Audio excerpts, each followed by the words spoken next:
Hello everybody, and welcome back to something completely different. This is going to be an analysis video of the Exceed fighting system, specifically a character analysis.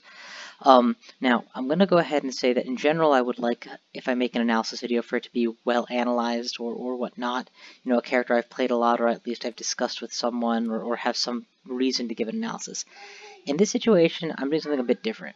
The analysis I'm doing is of this character, Akuma. I have played almost no Akuma. When I first saw his character, I thought that he wasn't actually that interesting or that good.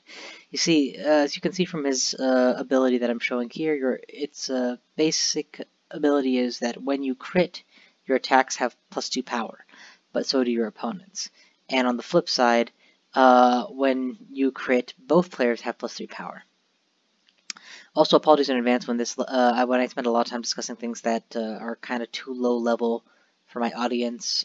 I know some of you are seasoned multi-year players. I am not. I have played this game for pretty much since my copy arrived in February, late February, so 1 or 2 months, if that. So a lot of this is still learning curve and new to me. In Street Fighter proper, Akuma is one of the Shoto characters, along with Ryu and Ken, and you can see from their art that they are all very cut from the same cloth. This is reflected in many ways within the game, including that they all have very similar movesets, especially Ryu and Ken. Metsu Shoryuken versus Shinryuken are both range 1 attacks with high power and relatively high speed, with benefit either when you initiate the strike or when we respond to the strike, depending on your character. Ryu is more Hadouken focused, so he gets an Ultra Hadouken. Ken is not. He gets more of an Ultra Kick, so that's different. Donkey Kick versus a Knee Bash. Donkey Kick versus an Axe Kick. Knee Bash versus a 1-inch Punch. They also have their variations on the Hadouken, which are identically statted. The only difference being a crit boost speed versus a crit boosting power. Because again, they're not identical, but oh wow, that move has the actual same name, Tatsumaki Senpukyaku, and the exact same stats on both characters, but Ryu's maintains advantage, whereas Ken's will penetrate guard. In general, I would say Ken is more of an aggressive, fighty character. He wants to rush down and fight his opponent, whereas Ryu is more of a reactive character. To that end, his Shoryuken is +2 speed if you initiate the strike, whereas Ryu's is +2 speed if the opponent initiates a strike. I mention all this, and then we're down to basics. I mention all of this, and it's kind of weird, I guess, that I'm starting an analysis video on Akuma by going over the Shotos. I mention all of this to emphasize that understanding these characters was pretty straightforward for me. I got the way their kits worked pretty quickly, and it made sense to me how they would work. I include Dan on the table here because he kind of is a Shoto, I guess. He's more a parody of Shoto characters, and I'll go over his move list someday, potentially, if this series is worth continuing. Akuma is similar with his moveset, and here, let's actually pull out some of his moves now so that we can do the same thing with him.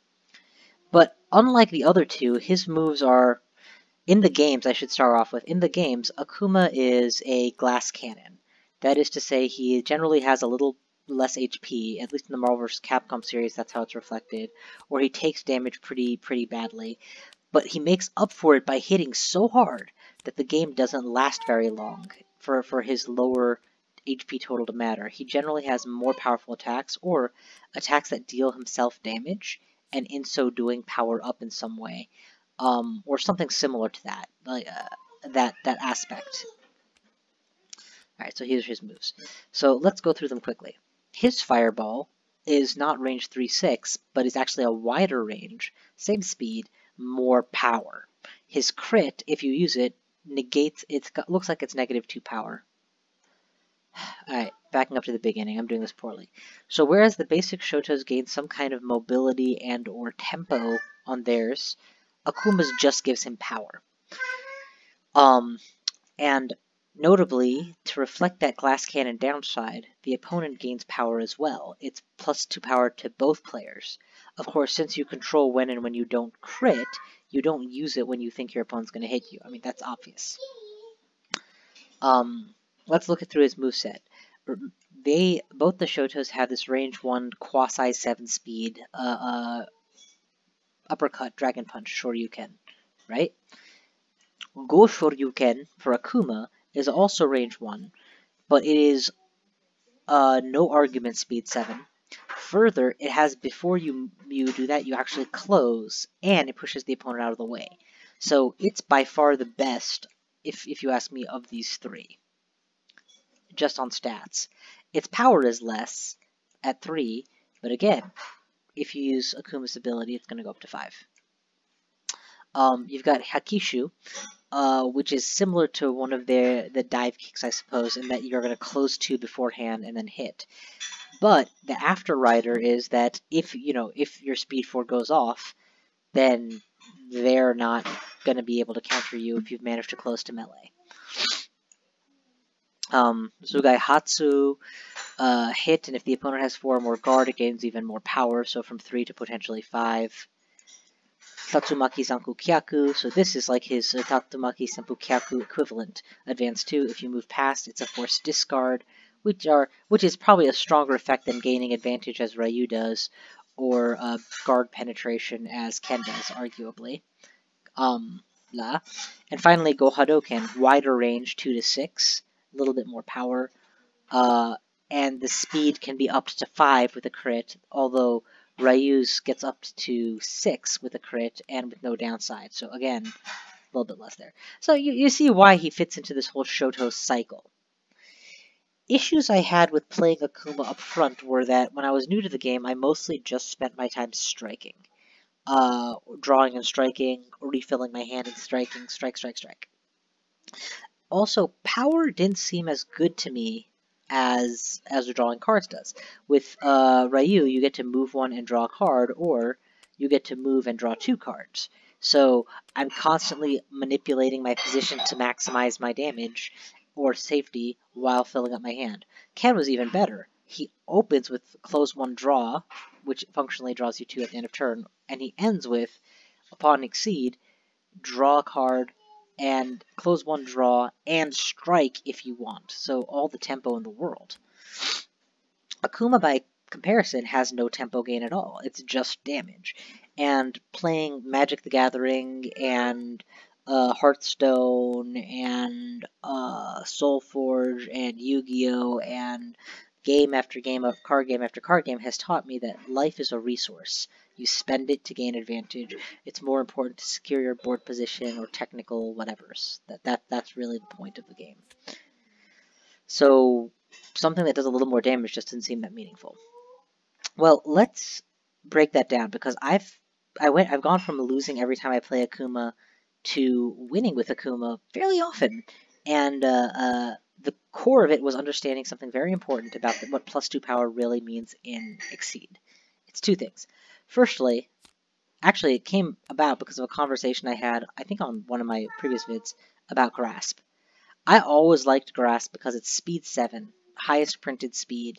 At melee range with an attack, you're almost certainly going to hit. Your opponent's not going to hit you because you're going to get the hit off. You're not going to get to go first because you're going to get the hit off. Interrupt any basic attack that doesn't have guard or armor on it. Grab him, throw him out of the way. That gets him gauge. That's just perfect, right? Whether you're on the play or on the response. However, I saw people using it for its boost ability of +2 power, which to me almost feels like a waste because you're trading an attack for power, and power is whatever. It's just not important to me. The thing to realize is printed powers on cards tend to be very low. Let's search through this stack, and I'll make my point real quick. So we've got a power 6 on sweep, which is like the upper end. 4 on focus, 5 on spike. Oh wait, what was that? Oh, this is what I need. Perfect. So on all the basics, you can see the powers range from 3 to 6, with the high end being 6 on sweep. So 3, 4, 5 is more typical. And even on character abilities, you see 5s, 5s. This is a 7, but it's a quad. It's a 4 gauge ult. You've got Hadouken at 4, boostable to 6, 4, 4, 4, 5, etc. In other words, +2 power is a pretty big deal. It's basically half of an attack if you consider the average attack to be 4 or 5 power. Second, the entire health bar is 30. 2 isn't a ton of power, granted, but 3 damage is 10% of the life gauge. If you can manage to use Akuma's ability twice, maybe 3 times, to land an extra +2, that's +6. By itself, that's 20% of your opponent's life bar. Another way to say it for those who've played more, and so for whom the numbers are familiar, is you can take a basic grasp and turn it into a 5 damage attack by critting. You can take a basic cross and make it a very safe 5 damage attack with a retreat. Without EX, you can take assault and make it a 6 damage. You can take sweep and make it a 7 damage sweep. Without having, 8 damage sweep without EXing and knock out an additional somebody else's sweep.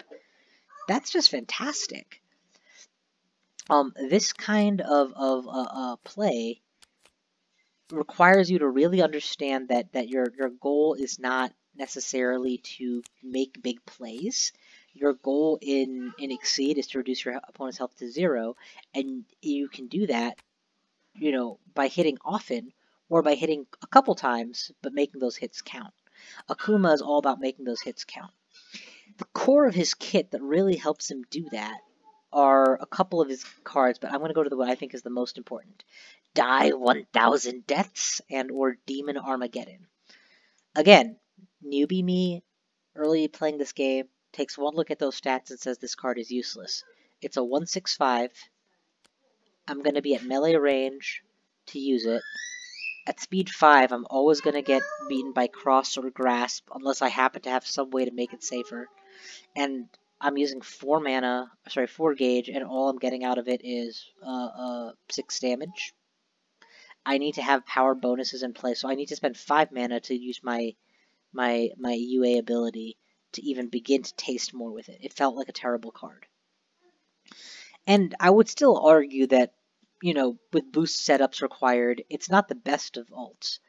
But Die 1000 Deaths, the boost is free to play, instead of the usual 1 gauge for those ult boosts.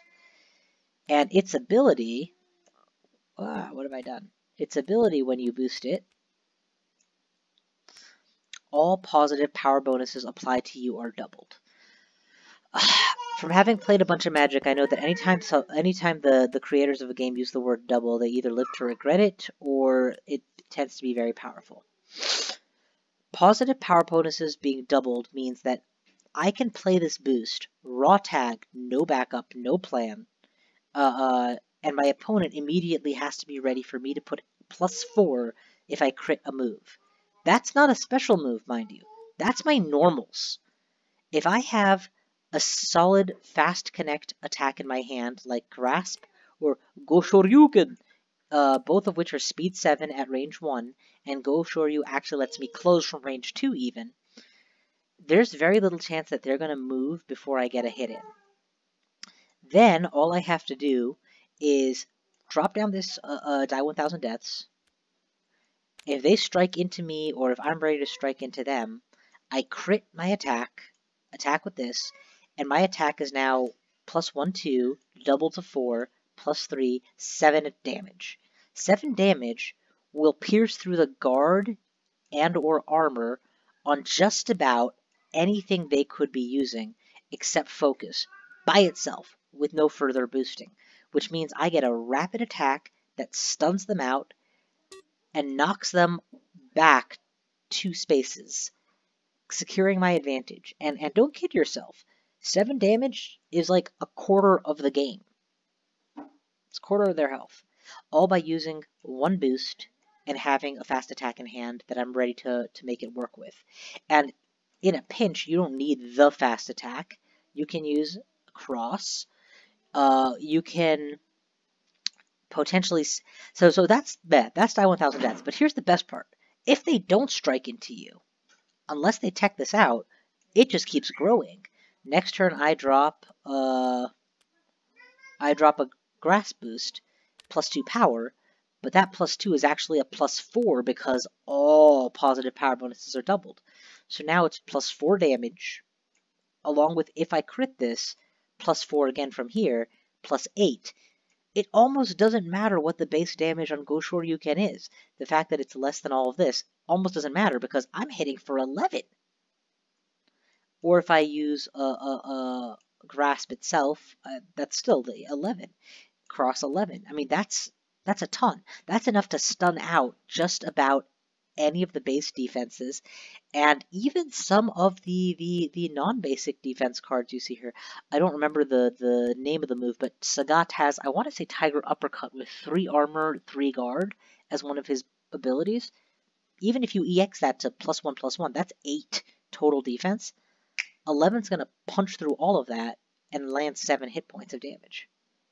And I'm not losing any tempo when I play this. I'm playing a card for a boost and drawing right back. So again, my old fear when I first started playing is, if I'm not striking and dealing damage, I'm wasting my time. But if I keep boosting, I'm setting up for that killer shot. Now, obviously, there's more counterplay than I'm implying. My opponent, and especially Ryu, but anyone, could play something and reposition themselves so that whatever I thought was my fast attack is not good enough. But remember, and I cannot stress this enough, they don't know what your hand is. I have a kit as Akuma that lets me do things like this. Go Hadouken, speed 5, range 2 to 6. Speed 5 at anything past range 4 is very reasonable. Also, while I'm doing all this spam boosting, I should show you that he has a +1 speed boost with Tatsumaki Zanpaku Kyaku, which, fun fact, if you manage to land, goes to your gauge. So it would help you build up for those crits, or if you already have the 1 or 2 mana you need to keep critting, lets you stack more and more damage in. Boosting speed a little bit lets me get advantage on the defense as turn as opposed to needing to be on the offense turn. You can always use your basics for speed boosts, but the real killer is this guy. Instant Hell Murder. Wrath of the Raging Demon by itself is not that good in my opinion. Speed 3 is below the speed curve for that range, even with the close 2. And it needs boosting to actually be applicable. But 11 damage is 11 damage. There's no arguing with the value of 11 damage. One moment, I gotta see if everything's okay.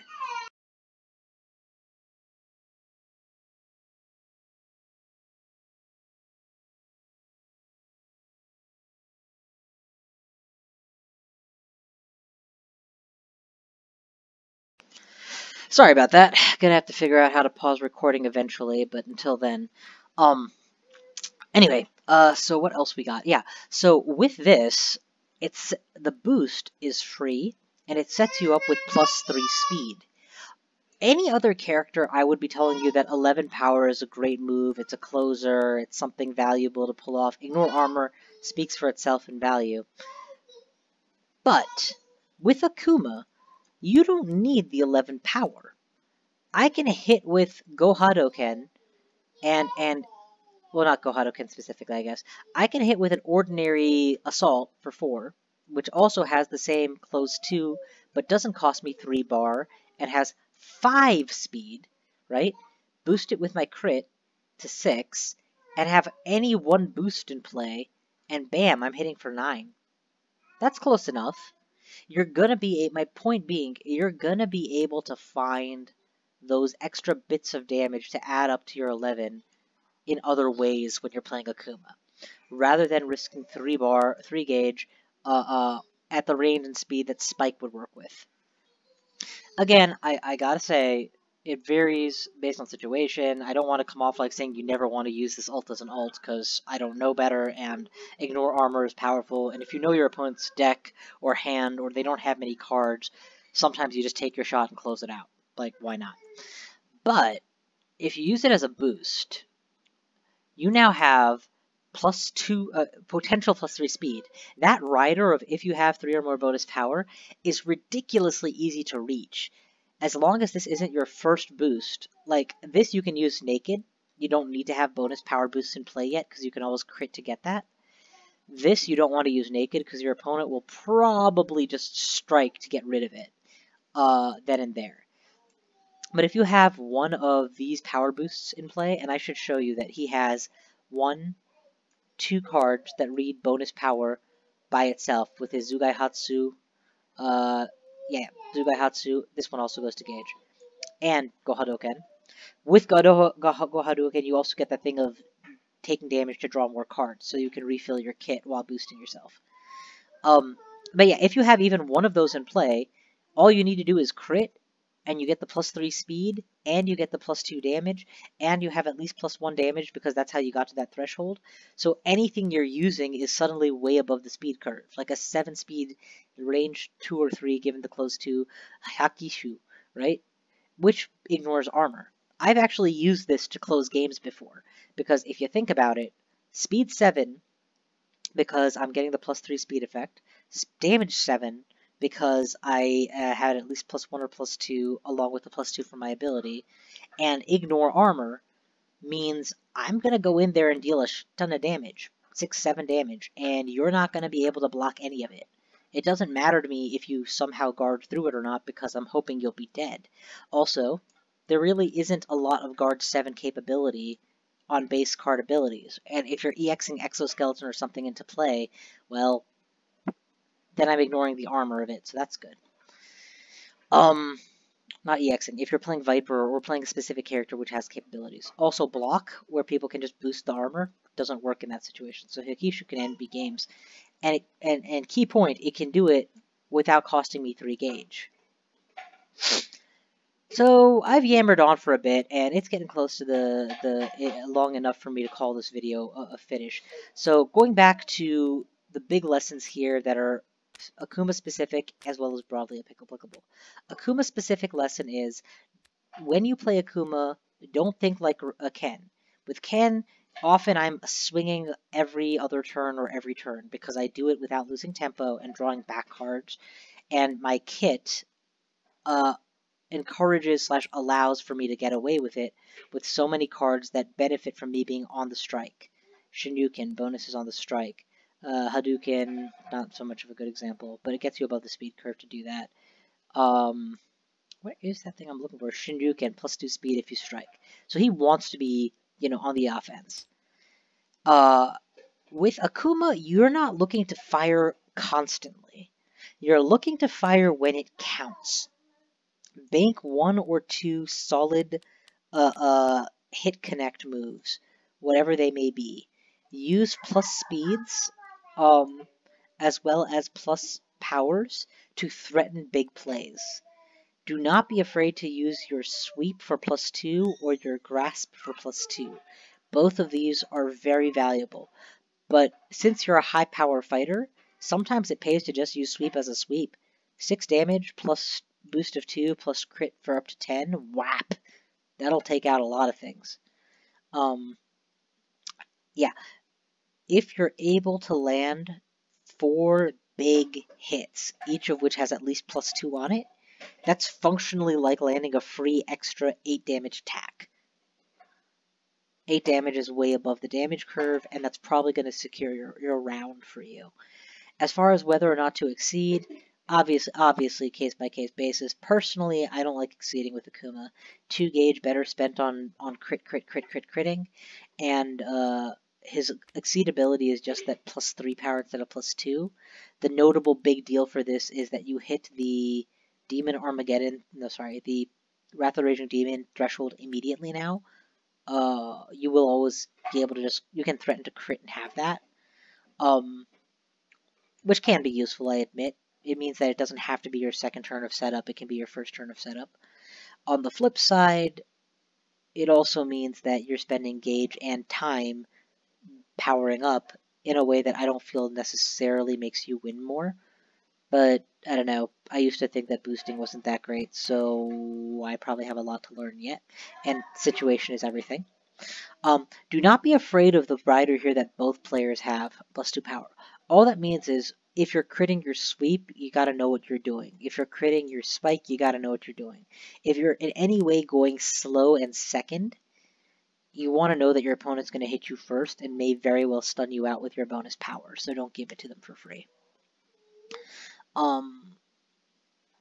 I find that when I've burned both of my Demon Armageddons, it's almost beneficial to consider reshuffling right then and there, or every other turn.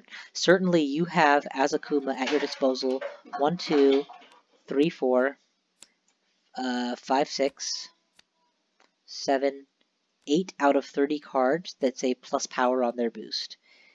Considering how much time you want to be spending boosting and powering up, it's silly to keep digging for more cards when these 8 are already gone.